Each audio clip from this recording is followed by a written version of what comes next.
Olá, seja bem-vindo de volta às nossas aulas aqui de grego intermediário da Escola Charles Spurgeon Online.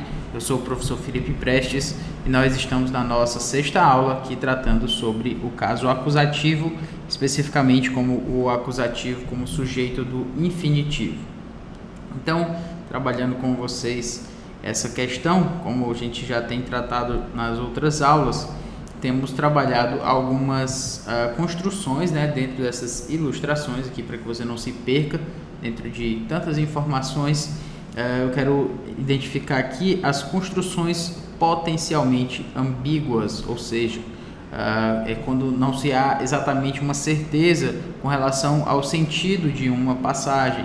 Pode-se ter dois acusativos e por esses dois acusativos não se saber exatamente quem é o sujeito do infinitivo. Exatamente porque por ele ser sujeito do infinitivo, dois acusativos vai gerar uma dúvida em quem é o sujeito e quem é o predicativo do sujeito ou coisa semelhante assim. Então, especificamente com relação a isso, vamos trabalhar agora com relação às questões de sujeito e objeto direto, né, para saber quem é sujeito e quem é o objeto direto dentro desses pontos. Então, vamos lá. O texto aqui é de Lucas, capítulo 2, versículo 27. Vamos lá. Kai euthen ento pneumati eisto hieron, kai ento eisagagen tus goneis to paidion iesum tu poiesai autus kata to eithis menon tu monu peri autu. Aqui o texto é de Lucas 2, no versículo 27. Movido pelo Espírito, foi ao templo, e quando os pais trouxeram o menino Jesus para fazerem com ele o que a lei ordenava. Então vamos aqui traduzindo, né? Entopneumati, certo? É exatamente a ideia de pelo Espírito, certo?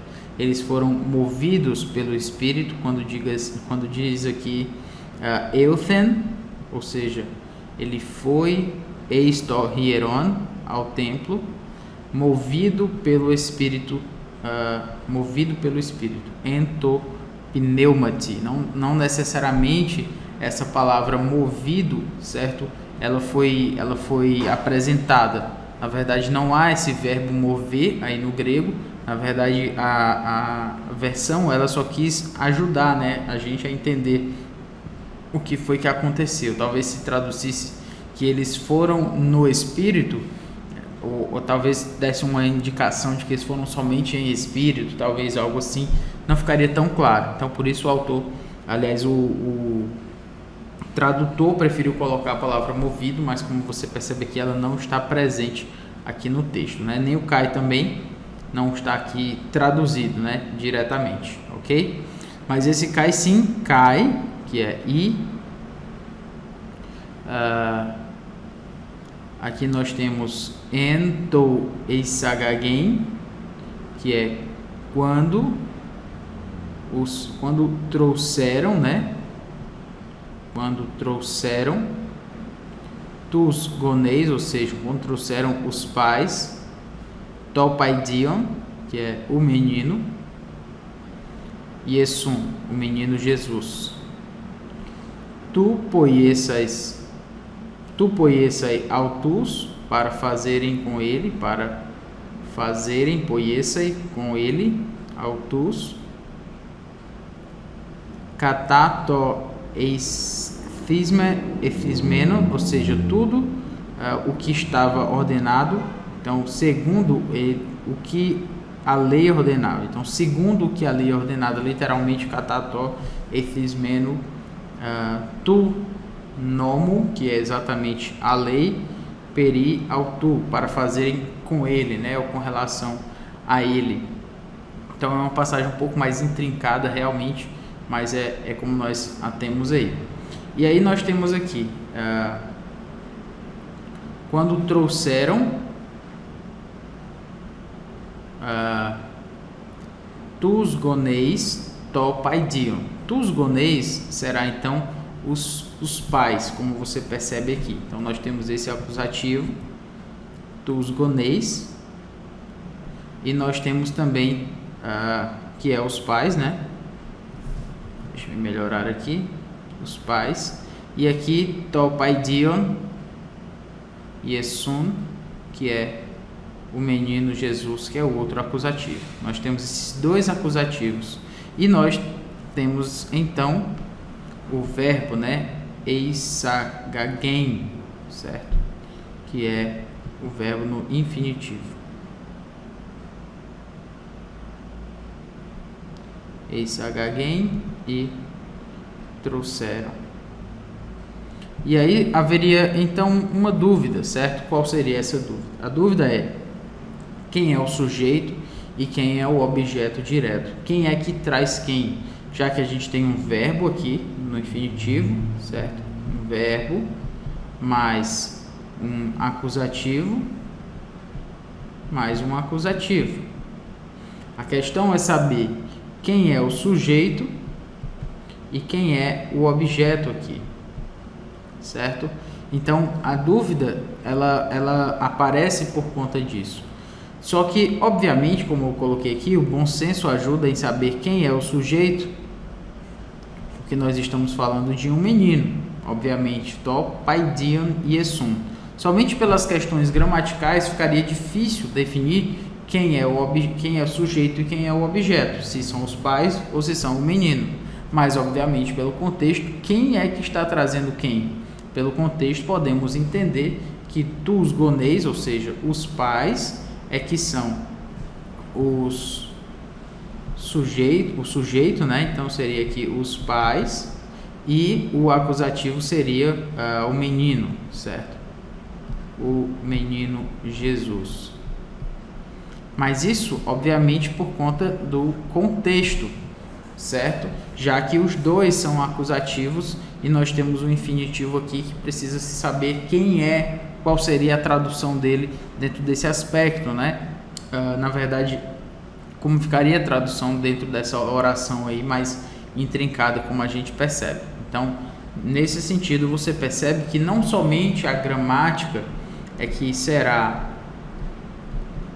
a regra final para qualquer ponto dentro da exegese, né, dentro do estudo bíblico, mas também, obviamente, o contexto é que vai definir muitos pontos, porque nessa questão aqui, gramaticalmente, qualquer um dos dois poderia ser o sujeito ou o objeto, mas dentro do contexto podemos ver que os pais foram que levaram, então os pais é que são o sujeito que levaram Jesus para ser feito nele aquilo que a lei ordenava, né? Então, obviamente, não seria um filho levando os pais para fazer com os pais o que a lei ordenava. Isso soaria bem estranho, obviamente, dentro desse contexto. Por isso, é importante a gente analisar essa questão contextual dentro do que a gente apresenta aqui, para que não fique nada muito difícil, né, de entender. Obviamente, o contexto vai nos ajudar muito e isso facilita um bocado também. Às vezes o contexto ele até simplifica algumas discussões que de outro modo poderiam se tornar bem mais complexas. Muito bem, tendo colocado isso aí, vamos para o próximo slide.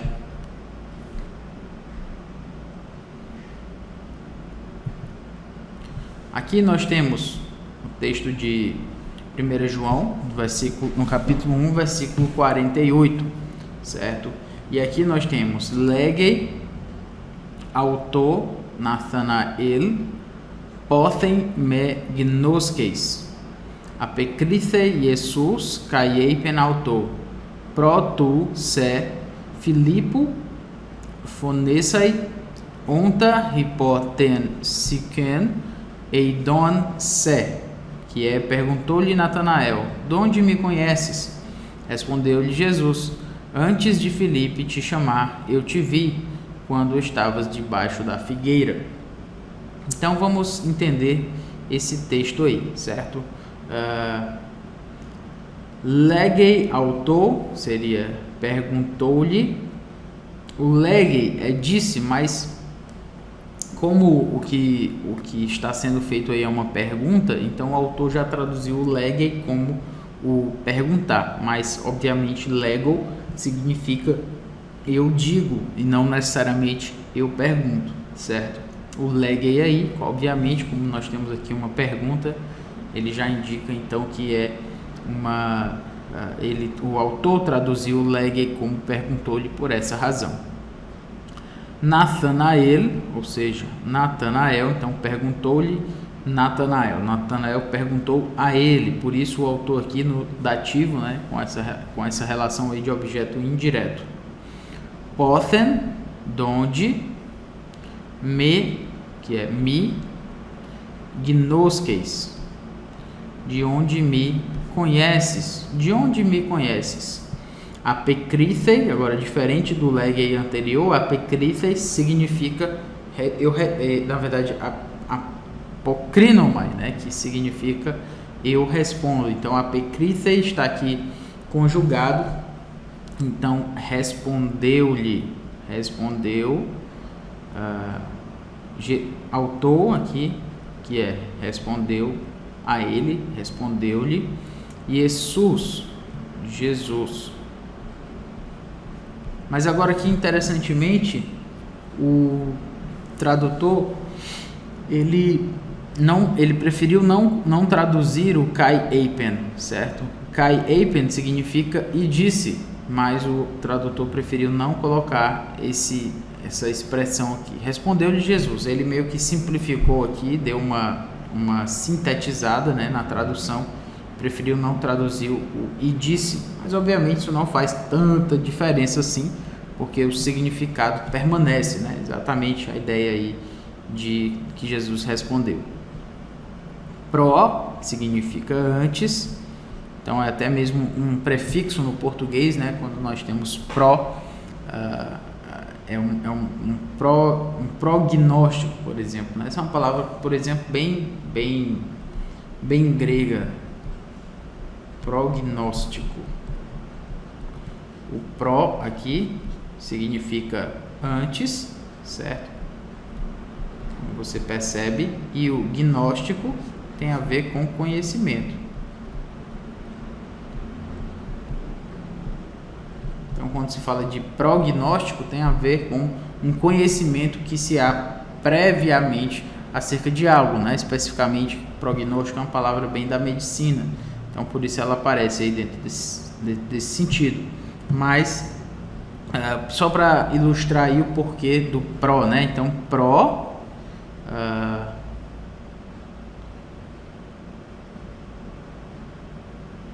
tu se Philippon phonesai, que é antes de Filipe te chamar. Aí aqui nós temos uma tradução um pouquinho intrincada também, que nós temos o Filipe, né? Aqui diz, eu te vi, certo? Eidon se, que é eu te vi. Onta hipoten siken, certo? Que é quando estavas. Onta significaria isso exatamente, quando estavas. Hipó, debaixo. Ten siken, da figueira. Muito bem. Então, a gente tem essa tradução aí e vamos para os nossos acusativos, né? Então, nós temos aqui Filipe, é um acusativo, certo?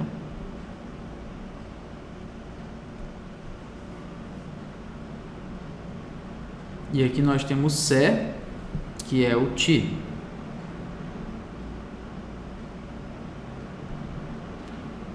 E o verbo phonesai, que é o verbo chamar. Antes de Filipe te chamar. Que nós temos então um verbo mais um acusativo mais um acusativo, que é Philippon e se, é o pronome da segunda pessoa no acusativo. Rimeis su soi se, então seria o acusativo.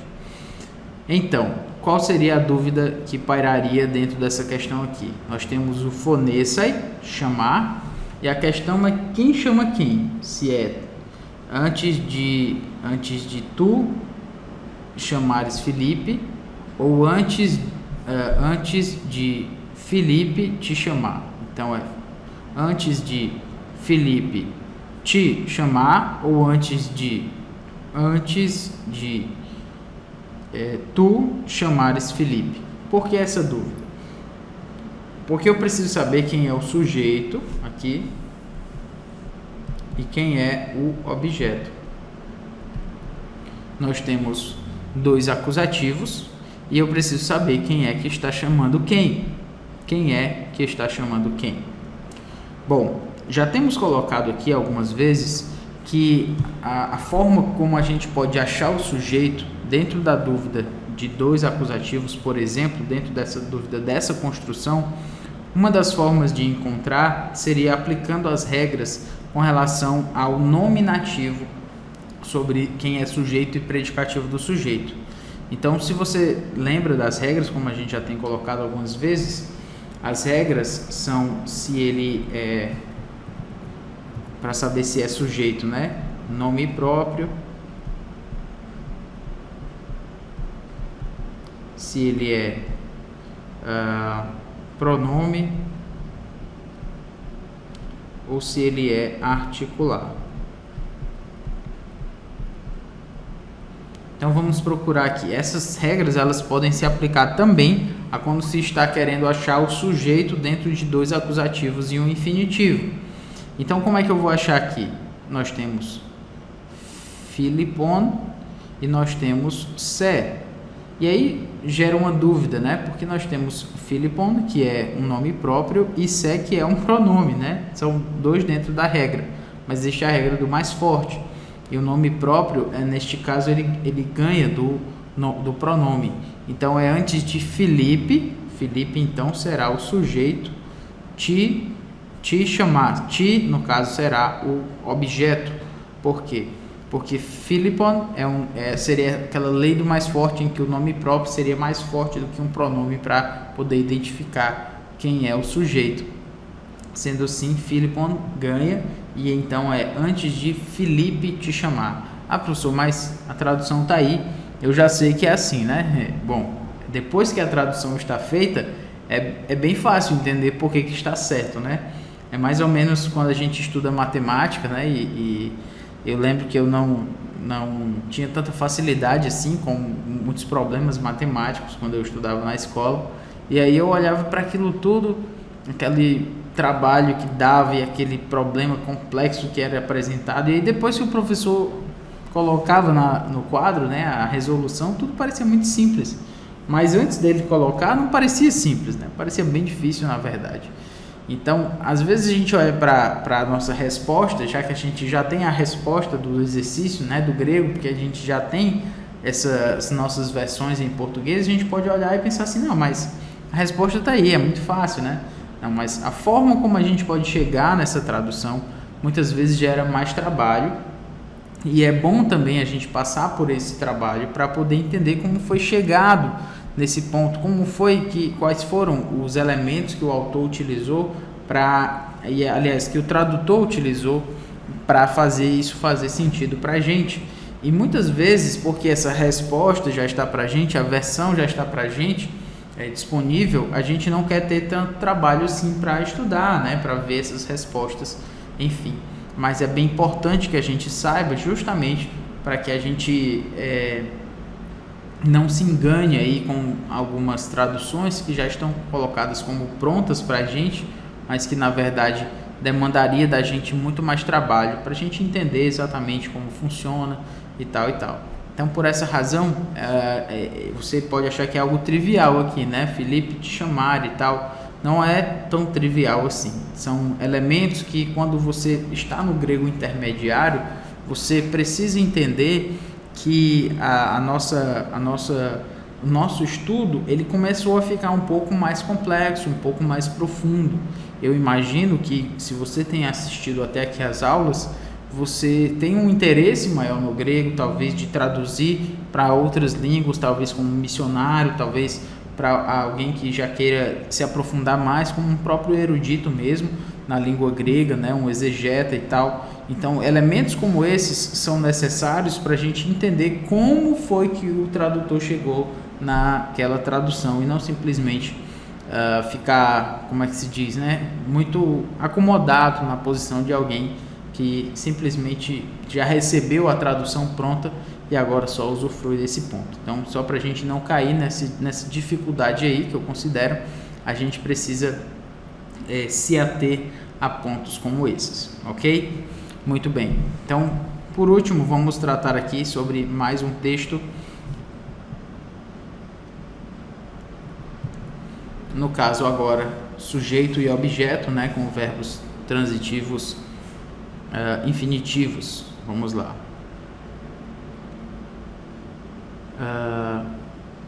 Kai gar ophelontes einai didaskaloi diaton chronon palin chreian echete tu didasken himastina ta stoi heia tes aches ton logion tu theu kai gegonate chreian echontes galactos kai u stereas trofes.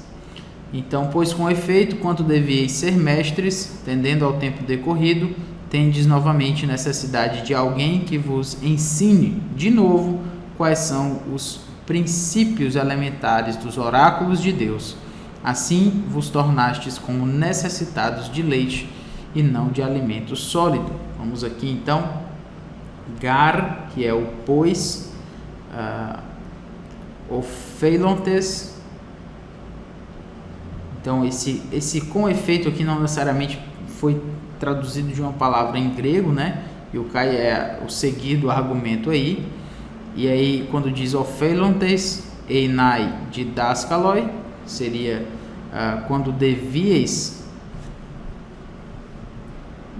ser mestres, diaton chronon, ou seja, por conta, né, atendendo ao tempo decorrido, diante do tempo recorrido, palin chreian echete, ou seja, tendes novamente, ou seja, palin echete, chreian, necessidade, tu didasken, de alguém que vos ensine, e aqui tem rimas, que é o vos, tina, que é vos ensine quais são, to stoireia, que é os princípios elementares, tes arches ton logian. Então os princípios stoireia, tes arches elementares, ton logian, dos oráculos tu theu, de Deus.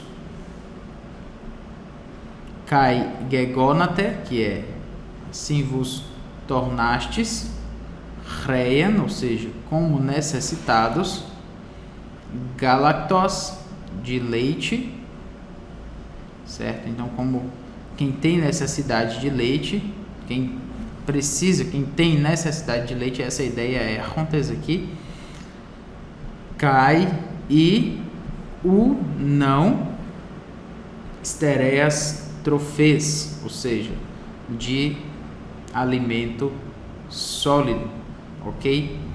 Muito bem.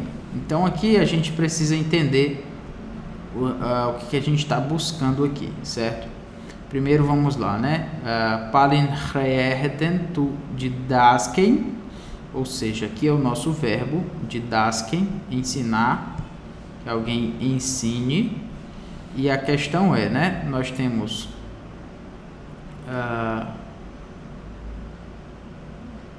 rimas aqui, que é um acusativo, que é o vos,